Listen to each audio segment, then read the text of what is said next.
Hey everybody. So I have some of these gorgeous bright green leaves. That's what she calls them, from Wilderness Glass, Lori Moreno's Wilderness Glass. This is COE 90 stuff that she does. But I have a number of these leaves from Lori and I just fell in love with these colors. And so this is the beauty of knowing your supplier. I reached out to her and I said, hey, what are the colors in there? This clearly looks like spring green, but what's the other one? So there was a mint green, if I'm not mistaken, and artichoke. And so I happen to have stringers that are mint green and spring green. I don't have artichoke stringers, but that's okay, I don't need them. So I am eager to do a project with these. I also have a request for a donation for a charitable auction. So I'm thinking maybe I can make something to donate to the charity auction. And I'd like to pull back an idea of a project I did many, many moons ago. So I'm gonna get started. I thought I would show you what I'm gonna work on here. And I'll incorporate these murrini later. So I'm gonna use stringers here and I'm going to drape these in the kiln. I've got another kiln firing going on. I'm gonna drape them and incorporate them into a platter using these and these leaves. So let me show you what that means. Okay, so I'm here at the kiln and what I'm gonna do is I've got these bars that I got. These came from Slumpy's. Let's see, SM6900. Oh, you can't see that at all. These are little ceramic bars that you can use to do slumping over. And so I bought a couple of sets of these. And what I'm gonna do is I'm gonna set them up in the kiln and equally space them apart and try to get them as straight as possible so that when I slump or drape, I guess, stringers over these, I get a very even pattern. One of the ways I'm gonna do that is I'm going to use my favorite candy, which are Nerds. And so I'm gonna put a little box of Nerds there, which allows me then to put in another one at an equidistant spot. And got another box of Nerds. And I can also then make sure that, generally speaking, these are straight as I do this. Put another one in, and another bar. I'll just kind of keep moving these all the way down. These are kiln washed. I just use Bullseye kiln wash on these. You can see I've used them before. My hands are picking up a little bit of that kiln wash. Got some paper down on my shelf. And again, I'm just kind of walking these all the way across and creating a pattern that I will then put my stringers on top of so that they can drape and slump down in between those spots. So let me get my stringers and we'll set those up next. Okay, so I've got my stringers. These are 1mm stringers. And the goal is just to set them up and get them on there as straight as I can. I'd like them to be as consistent as possible. So I'm gonna just try to center them so that I've got a little bit hanging off of each end that's consistent. And these don't have to be spaced too far apart, but you also don't want them too close together. So I'm just going to take these and very carefully lay them out one by one and fill this up with my 2 different colored stringers that I am going to drape.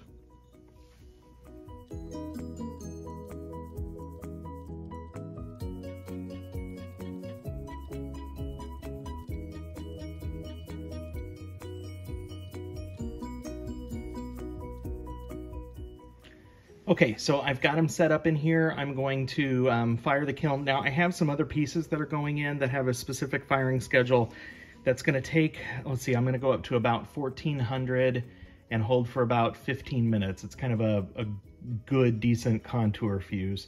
I don't know if that's gonna be enough to drape these stringers. They're so lightweight and I don't know if gravity's gonna help pull those down at that temperature, but I'm gonna give it a shot. The other stuff that's in the kiln load is more important. And then if it didn't, Then I'll take the other stuff out tomorrow and I'll refire those. I'll just leave those stringers exactly where they are and refire them again. But we'll see, maybe they'll drape at that temperature for that hold time. So let's see what happens. Okay, here they are. And they slumped, no, draped. I keep saying slump. They draped perfectly. So I will pull these out and show you what I mean. It looks like, and I don't know if it's just a little warmer on one side of the kiln, like those don't quite touch the floor, but it kind of looks like these might. So, I mean, it may just be a little bit warmer on that side of the kiln, like this one in the middle. Doesn't look like it hits the floor. This one certainly doesn't. So, interesting little test in terms of where I have warmer kiln than other spots. But these are gonna work, and I'll show you what I'm doing.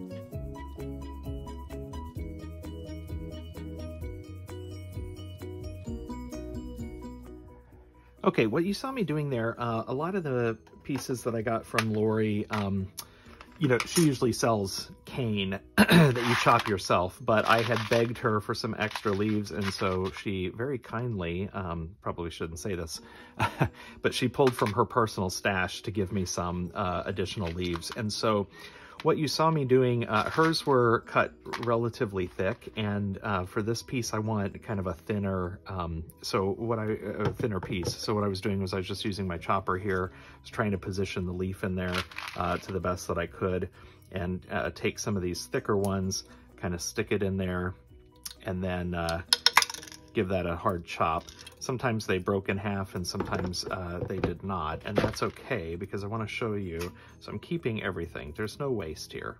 So even when you get a little fractional piece, you know, sometimes they would more chip off, and that's probably my technique more than anything else. But so you see that, you can get these little kind of pieces. That's okay, I'll keep these because I can totally use these in pieces. I can tuck that under a, you know, flower, murrini, or, you know, if I'm really good, just kind of put two of them together. But that's all still quality stuff. Sometimes I use this kind of stuff in jewelry and get, you know, kind of a neat look. And so no waste whatsoever. But what I was able to do then was to get some much thinner slices that are closer to probably 1.5 or 2 millimeters, and that's what I want for my project. So I got plenty of those out of that little exercise. I know that there are probably lots of easier ways to do this. If you've got any, please let me know, but for me, this works fine. And then the point of that was to capture the piece on the other side. Now let's move on to the really fun part. Here are my two colors of stringers that have been draped. And so you can imagine, let's ignore the leaves for a little bit, but you can imagine having all sorts of fun laying these out and designing them across a piece like this. There's just so many options for patterns. You know, you can go something like this, you can overlap them, which I've done in the past. I kind of call this a cable knit pattern. I just like that, and double helix, I suppose, but I call it cable knit. So you could do something like that. You know, you can, there you go, kind of get a wave pattern and a curve out of them. You could, I don't know, you could put them all, you know, willy-nilly, haphazard. You can, these are fragile, so I'm trying not to break them. You know, you could do something like, you know, a pattern across, you know, from corner to corner. This almost gives me a little bit of a Dr. Seuss vibe.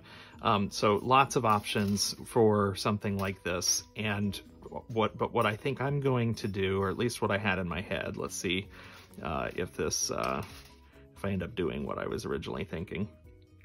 I do like that kind of cable knit idea with the two of these, so that they look like they're kind of intertwined. And then taking, obviously these are going to have to get glued down a little bit and trimmed off, which is easy enough. I'll probably just use a little bit of hairspray. This, by the way, is a base sheet of white tekta capped with clear tekta, and then I full fused it in the kiln. I almost said oven. In the kiln with just a very thin layer of clear powder between to try to minimize bubbles. If you look real hard, you can see some bubbles in there. That's fine. I just didn't want bubbles on the surface. I actually don't mind bubbles inside. I think it reminds me that glass is organic and one of a kind and handmade.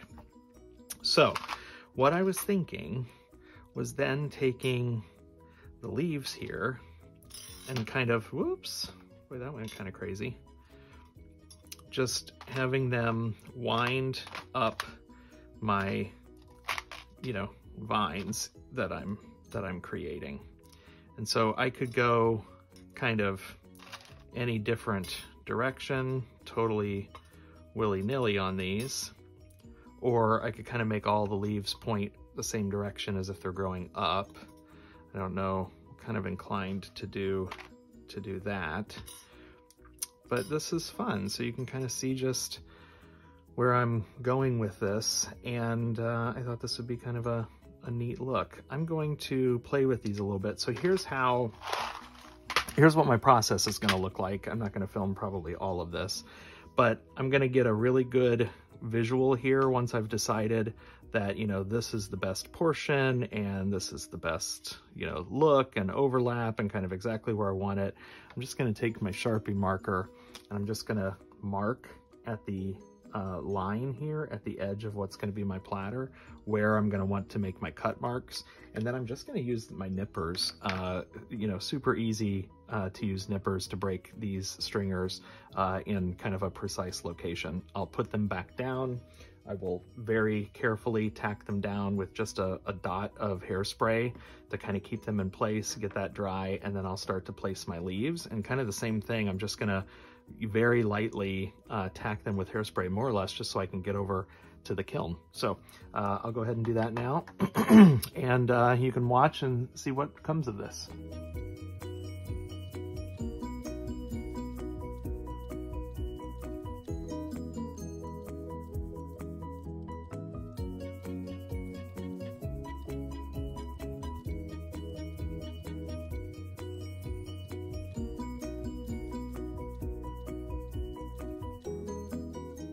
Okay, so what you saw that I did there, and then there was a big gap in the middle, which I've just edited out, but I actually tried to dry the hairspray a little bit so that as I put the leaves on, I didn't move these guys too much. I guess that kind of worked. I don't think I was patient enough, so it wasn't quite dry, but I was able to get the leaves on there. A couple of thoughts. So I'm realizing as I'm putting these on that these leaves, the spring green that's in the leaves is transparent and the spring green that I used is opalescent. And so they do have a little bit of a different look, even from a color perspective, but I'm fine with it. I think it looks okay. In the future, if I wanted to really be more matchy-matchy, then I would need to find transparent stringers for spring green. Anyway, I think it looks nice. I had made 2 of these blanks and I decided to make 2 of these platters at the same time. So you saw me lay out the first one, then I slid it over and I started on the second one. Did a little bit different pattern on this just because I wanted to, and I will decide which one to donate and which one to keep or sell. This one, obviously, because of this pattern, I decided to go ahead with and do more leaves. I probably could have gotten away with fewer, but I think they're really cool. So anyway, now I've got both of these. I'd contemplated putting more leaves on this one, which I suppose I still could. I've got to be real careful here because I've already dotted hairspray through here, but I could do some on the inner junction as well. Ooh, I really kind of like that. Okay. After this, I'm going to go through and fill this in and do leaves on the inner parts as well. And so then I'm going to walk away and let the hairspray dry, get these on here relatively dry. I'm just using good old, you know, dollar store White Rain hairspray in a needle tip bottle. The hairspray generally burns off and looks really clean, but this is such a pure white, clear piece that I'm a little concerned about a little bit of devitrification forming or being able to see a halo from that hairspray. So after these are fully dry, I will dust them with a really light dusting of clear powder before I go into the kiln. And then as I'm thinking about firing schedule, I'll probably take these to about 1425 for a hold of 10 or 15 minutes. I want a relatively full fuse on these, but some of these, like this leaf in particular, as I look at it, is pretty thick, pretty tall. So is this one. So there's still going to be some texture, which I'm cool with, but I just don't want there to be too much texture. So in my kiln, I've played with lots of different temperatures. 1400 gets me a really great contour fuse on these murrini, but I want something a little bit warmer than that. So I think I might go 1425. So anyway, I'm going to finish building this out. I'm going to let them dry, walk away. When I come back, which I won't show, I'm going to dust clear powder on them. Then I'll take them to the kiln and I'll show you what they look like when they come out. Okay, here are the finished pieces. I'm really pleased with these. The colors are cool. There was no devet, so the clear powder worked. I also used minimal hairspray, but the pattern's just really neat. This was the first one, then this was the second one. As you can see, the loops were a little bit tighter. I fused these in the 1425 schedule. It worked well. You'll find that in the video notes below. And then I slumped them into this platter mold, and here's the twin pieces. I'm pleased. I really think that these are cool. I'll probably make some more. Hope you enjoyed this. Please subscribe to the channel for more. Bye-bye, everybody.